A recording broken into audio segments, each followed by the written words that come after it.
Doctora Elena Castillo, una arqueóloga forense de 58 años, estaba supervisando la limpieza del terreno en la antigua Fazenda do Cedro. Esa fría mañana de octubre de 2015, el viento helado silbaba a través de los árboles, y las hojas secas crujían bajo sus botas mientras su equipo preparaba el área para un proyecto de ecoturismo. Habían pasado semanas removiendo maleza y escombros, un trabajo tedioso pero necesario. Ella esperaba encontrar restos de la antigua hacienda, quizás herramientas agrícolas o fragmentos de cerámica. Fue entonces que el operario de la retroexcavadora, un joven llamado Miguel, detuvo la máquina con un grito. Al principio, la doctora Castillo pensó que era una roca grande, una de las muchas que habían desenterrado. Pero cuando se acercó, Miguel, pálido, le señaló una puerta metálica semienterrada, bajo una gruesa capa de lodo y tierra. La puerta, oxidada pero sorprendentemente intacta, tenía un mecanismo de cierre externo que indicaba haber sido sellada. Desde afuera, Ana Elena sintió un escalofrío. Sabía que no era una simple estructura agrícola. Lo que había encontrado había estado allí durante 33 años. La puerta, aunque corroída, parecía haber resistido el paso del tiempo, ocultando lo que había dentro.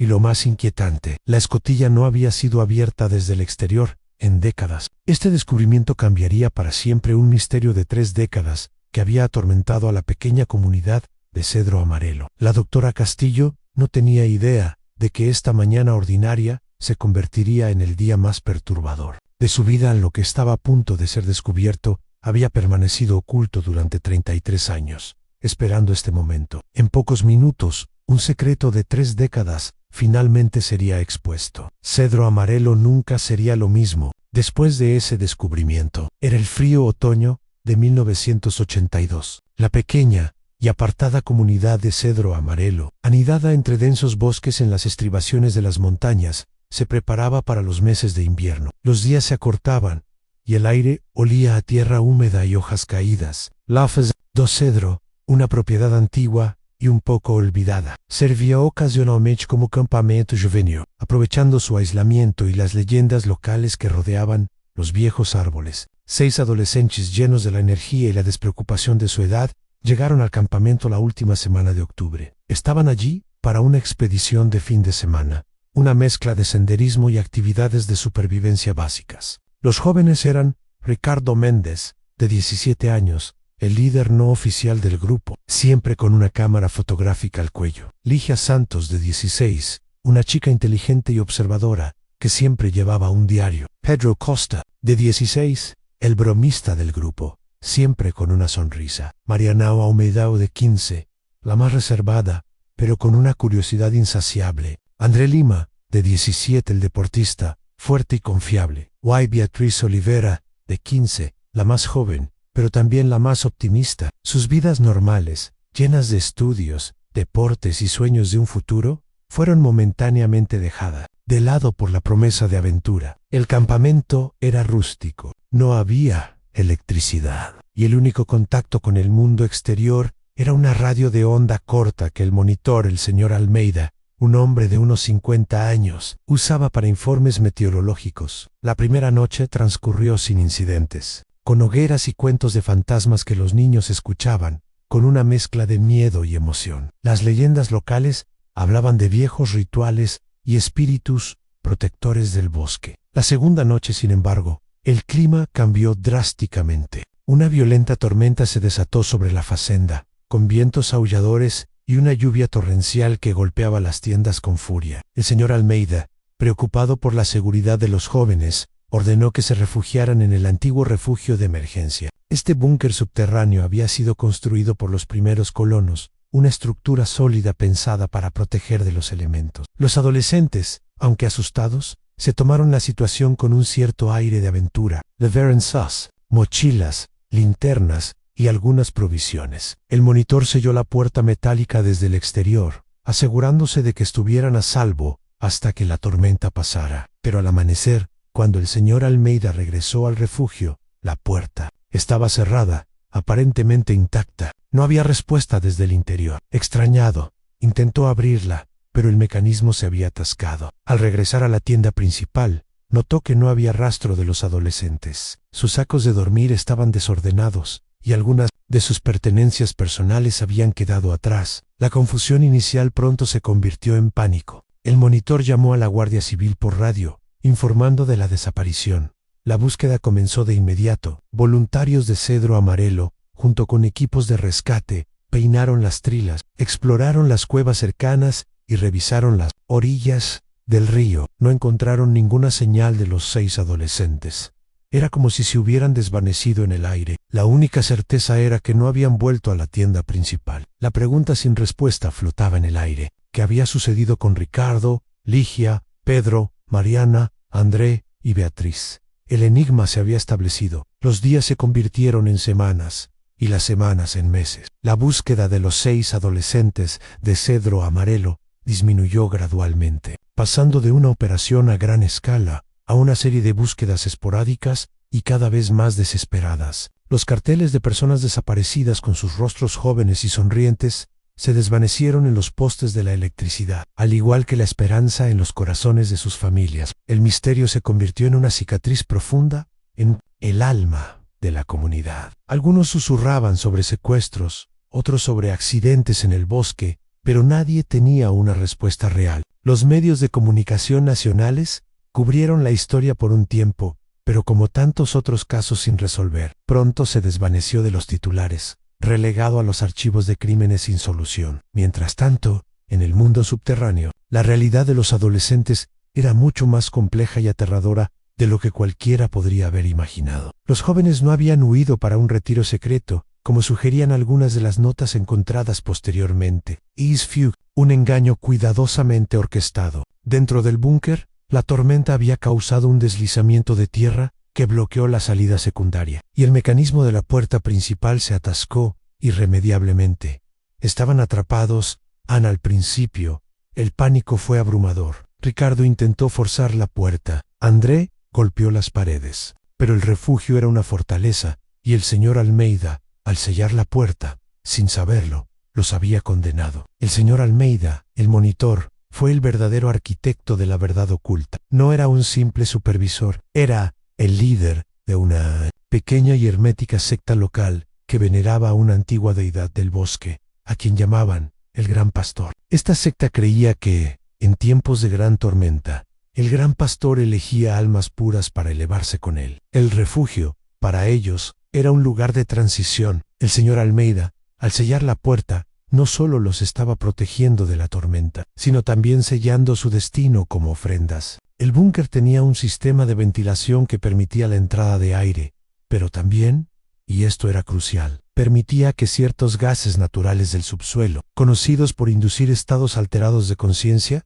se acumularan en pequeñas dosis. A los adolescentes, confundidos y asustados, comenzaron a experimentar alucinaciones y delirios suaves. Ligia, en su diario, pasó de describir el pánico a narrar extrañas visiones de un jardín secreto y la voz del pastor que los llamaba. El señor Almeida, desde el exterior, usaba un rudimentario sistema de tubos de ventilación para hablar con ellos, imitando la voz del Gran Pastor. Les prometió la salvación, una vida eterna, en un paraíso oculto, si aceptaban su llamado. Las cartas a sus padres, encontradas más tarde, eran una mezcla de desesperación y la extraña promesa de unirse a una causa mayor en un lugar más allá de este mundo. La secta, pequeña pero influyente en ciertos círculos locales, ayudó a mantener el secreto. Falsificaron registros, plantaron pistas falsas sobre una supuesta fuga voluntaria y sobornaron a algunos oficiales locales para que la investigación se enfriara en el motivo. Proteger su reputación y la creencia en el Gran Pastor. No podían permitirse que se descubriera que habían sacrificado a 6 jóvenes. La señal más clara de esta conspiración fue la rápida conclusión oficial de que los adolescentes habían desertado el campamento, una explicación que, aunque ilógica, fue aceptada bajo presión. Dentro del refugio, la lucha de los jóvenes fue desgarradora. Pedro, el bromista, intentó mantener el ánimo, pero la privación y los gases comenzaron a afectarlo. Mariana, la más reservada, se aferró a su fe, pero su fe fue retorcida por las palabras del señor Almeida. André, el deportista, intentó cavar un túnel de escape, pero la tierra era demasiado compacta. Beatriz, la más joven, lloraba a menudo por su familia. Su inocencia se desvanecía día a día. Ricardo, el líder, Documentó todo lo que pudo, en su cámara, incluso las extrañas visiones que él mismo comenzó a experimentar. Los símbolos desconocidos encontrados en el búnker eran pictogramas de la secta, dibujados por los jóvenes bajo la influencia de los gases y las palabras del pastor, una prueba de su lenta y aterradora manipulación. El búnker se convirtió en su prisión y su tumba. La verdad, tan cruel y retorcida, había permanecido enterrada bajo capas de tierra y mentiras durante más de 3 décadas, esperando que alguien la desenterrara. La figura clave en el desenterramiento de esta terrible verdad sería el mismo, Miguel, el operario de la retroexcavadora que encontró la puerta. Miguel era un hombre de 45 años, hijo de un antiguo miembro de la Guardia Civil, que había participado en la búsqueda original de los adolescentes. Su padre, ya fallecido, había pasado años atormentado por el caso sin resolver, siempre creyendo que había algo más, una pieza que faltaba. Cuando Miguel encontró la puerta metálica, sintió una extraña conexión con la obsesión de su padre. Él había crecido escuchando la historia de los 6 desaparecidos. Sabía que la Fazenda do Cedro tenía una historia oscura. El día del descubrimiento, Miguel había llamado a la doctora Castillo, pero en su interior, un presentimiento lo impulsaba. Una noche, incapaz de dormir, recordó una conversación con su padre poco antes de que éste falleciera. Su padre, con la voz débil, le había dicho: Miguel, ese refugio, no confíes en el señor Almeida. Él sabía más de lo que dijo. Siempre hablaba del pastor y de ofrendas. Y esas palabras, incomprensibles en su momento, ahora resonaron en la mente de Miguel. El descubrimiento del refugio no fue accidental. Para Miguel lo había buscado. Había pasado días estudiando mapas antiguos de la propiedad que su padre había guardado, buscando inconsistencias. Había notado una extraña depresión en el terreno, cerca del área donde se suponía que estaba el refugio, una que no cuadraba con las características geológicas. Siguiendo esa intuición, le pidió a la doctora Castillo que dirigiera la retroexcavadora a esa zona, con la excusa de buscar antiguas cimentaciones. La doctora, concentrada en el proyecto de ecoturismo, confió en su juicio. El conflicto interno de Miguel era palpable. Sabía que al revelar esto, no solo expondría un secreto terrible, sino que también podría desenterrar verdades incómodas sobre personas respetadas en la comunidad. Quizás incluso la participación de algunos de los amigos de su padre. Sin embargo, el recuerdo del dolor de las familias de los adolescentes que había presenciado de niño era un peso mayor. La carga de saber, o al menos de sospechar, era insoportable. Tenía que sacar la verdad a la luz, no solo por su padre, sino por la memoria de esos 6 jóvenes. El verdadero catalizador fue la radio. En el interior del refugio, además de los diarios y las cartas, la doctora Castillo encontró una radio de onda corta rota, una radio idéntica a la que el señor Almeida usaba. Y eso, para Miguel, no podía ser una coincidencia. Esa radio, junto con las palabras moribundas de su padre, fue la pieza que conectó los puntos. La verdad, después de décadas de silencio, finalmente estaba a punto de salir a la superficie. La anticipación de lo que se revelaría era casi insoportable para Miguel. Él sentía que el refugio sellado guardaba una historia mucho más siniestra que una simple desaparición. El equipo de la doctora Castillo, con la ayuda de Miguel, forzó la puerta metálica, revelando la entrada oscura y húmeda al refugio. El aire rancio y frío golpeó sus rostros. Un olor a moho y encierro que se había acumulado durante más de 3 décadas. Iluminaron el interior con potentes linternas. El espectáculo que encontraron fue espeluznante. El tiempo se había dicho. Camas rudimentarias oxidadas, mochilas cubiertas de moho con sus contenidos aún dentro, y un tablón de anuncios de madera todavía aferrado a un pasamanos de metal. Todo congelado en el tiempo. Pero lo más impactante no fueron los objetos, sino los vestigios de la vida y el tormento de los adolescentes. Las paredes de concreto estaban cubiertas de dibujos infantiles que se volvían progresivamente más abstractos y extraños, culminando en los símbolos desconocidos que Miguel había visto en las fotos del diario de Ligia. Símbolos que ahora reconocía como los de la secta del Gran Pastor, que había investigado discretamente. En una de las camas todavía estaba el oso de peluche de Beatriz, descolorido y polvoriento. Fue entonces cuando la doctora Castillo encontró el diario de Ligia Santos. Estaba escondido bajo una pila de ropa en su mochila, mojado y parcialmente ilegible, pero lo suficiente como para reconstruir la aterradora verdad. Ligia había documentado la tormenta,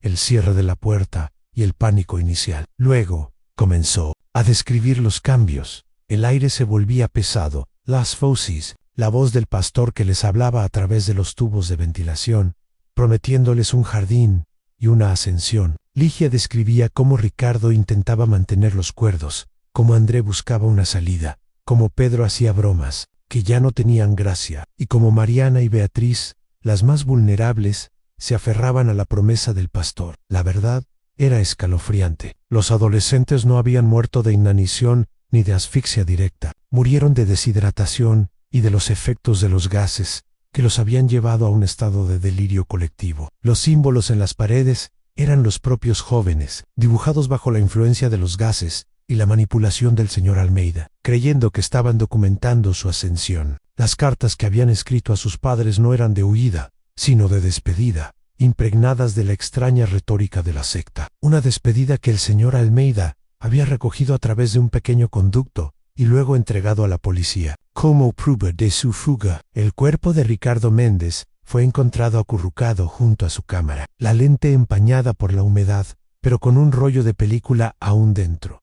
La doctora Castillo reveló la película. Los eran horribles al principio, fotos normales de campamento, luego tomas del interior del búnker, caras cada vez más demacradas y ojos vidriosos, y las últimas fotos, siluetas borrosas, sombras extrañas, y los adolescentes en poses casi ritualistas, con los mismos símbolos pintados en sus cuerpos. La conspiración del señor Almeida y la secta del gran pastor se reveló en toda su magnitud. No querían que el sacrificio fuera descubierto, para proteger su fe y evitar el escrutinio público. Las reacciones fueron inmediatas y abrumadoras. La noticia de que los cuerpos de los 6 adolescentes, reducidos a esqueletos, habían sido encontrados dentro del refugio sellado, junto con las pruebas de su terrible destino, se extendió como un reguero de pólvora por cedro amarelo. Los familiares, ya ancianos, sintieron una mezcla de alivio y un dolor insoportable. Alivio por Saber y dolor por la brutalidad de la verdad. El señor Almeida, ya un anciano frágil de 80 y tantos años, fue arrestado. Su rostro no mostraba remordimiento, solo una extraña satisfacción, murmurando sobre el gran pastor y su obra. La comunidad quedó en shock. 33 años de incertidumbre habían culminado en una revelación que superaba sus peores pesadillas. No fue un accidente, fue un acto deliberado, una manipulación cruel, un sacrificio silencioso. La revelación del búnker y los restos de los 6 adolescentes desencadenó una tormenta de eventos en Cedro Amarelo y más allá. Los medios nacionales, que habían archivado el caso hace décadas, regresaron en masa, hambrientos de los detalles macabros. La doctora Castillo y Miguel se convirtieron en figuras centrales de la investigación, proporcionando evidencia científica y testimonial. Los restos de los adolescentes fueron recuperados, y a pesar del paso del tiempo, la arqueología forense pudo confirmar sus identidades. Las familias, finalmente, pudieron llorar a sus hijos, con la certeza de lo que les había ocurrido. Realizaron funerales masivos, con la comunidad unida, en un dolor compartido y una indignación colectiva. Los ataúdes, pequeños y cerrados, simbolizaban la inocencia perdida y el secreto cruelmente guardado. El señor Almeida, el nonagenario líder de la secta, fue interrogado extensamente. Su testimonio fue un torbellino de delirios religiosos y una lógica retorcida. Admitió haber sellado a los jóvenes en el refugio, creyendo que los estaba guiando hacia una ascensión prometida por el gran pastor. Relató cómo les había hablado a través de los tubos, alimentando sus alucinaciones, con promesas de un paraíso. Mencionó a otros miembros de la secta que le habían ayudado a encubrir el crimen. Su mente, aunque anciana, estaba firmemente arraigada en su creencia fanática. Sin embargo, su avanzada edad y su aparente desconexión con la realidad de sus actos plantearon desafíos legales. Finalmente, fue declarado mentalmente incompetente para ser juzgado y fue internado en una institución psiquiátrica, donde murió pocos meses después, sin mostrar un ápice de arrepentimiento. La exposición del señor Almeida llevó a la detención de otros miembros de la secta, algunos de ellos figuras respetadas en la comunidad, que habían participado en el encubrimiento. La vergüenza y la ira se apoderaron de Cedro Amarelo. Se reveló que varios funcionarios locales de la década de 1980 habían sido sobornados o amenazados para cerrar la investigación original, archivándola como una simple deserción. Sus nombres aunque protegidos por el paso del tiempo y la falta de pruebas directas para el procesamiento, quedaron marcados por la sospecha. La Fazenda do Cedro, que estaba destinada a ser un proyecto de ecoturismo, se convirtió en un monumento no oficial al trágico evento. Se erigió un pequeño memorial en el lugar donde se encontró el búnker, con los nombres de Ricardo, Ligia, Pedro, Mariana, André y Beatriz. El refugio, sin embargo, fue sellado permanentemente, transformándose en un recordatorio sombrío de lo que el fanatismo y el secreto pueden perpetrar. La comunidad de Cedro Amarelo nunca volvió a ser la misma. La gente se volvió más cautelosa, menos confiada en las apariencias. Las leyendas del bosque, antes cuentos de fogata, adquirieron un tinte siniestro. El caso de los 6 adolescentes desaparecidos de 1982 se convirtió en un estudio de caso sobre la vulnerabilidad de la juventud, la influencia de las sectas y la importancia de no dejar que la verdad se pierda en el tiempo. La búsqueda de justicia para las víctimas se había completado, al menos en parte, pero la herida en el corazón de la comunidad tardaría mucho en sanar. La historia de los 6 adolescentes de Cedro Amarelo resuena aún hoy, años después de la impactante revelación. La doctora Elena Castillo, ya más allá de los 60 años, se dedicó a dar charlas sobre la importancia de la arqueología forense en la resolución de crímenes antiguos. Miguel, el operario, continuó su trabajo en la construcción, pero siempre llevando consigo el peso de haber desenterrado una verdad tan brutal. Nunca olvidó la mirada de alivio en los ojos de los padres de los jóvenes, un alivio teñido de un dolor insondable. El caso sirvió como un sombrío recordatorio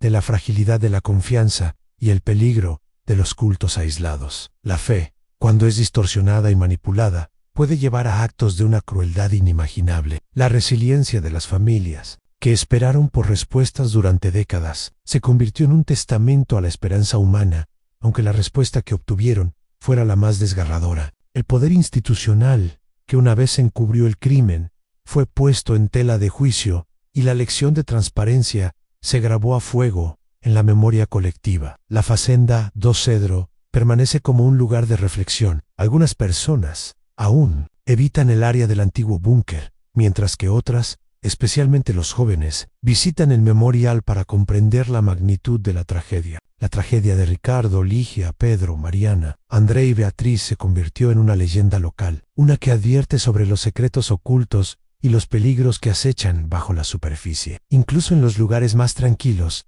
sus ecos perduran, un testimonio de una verdad que se negó a permanecer enterrada.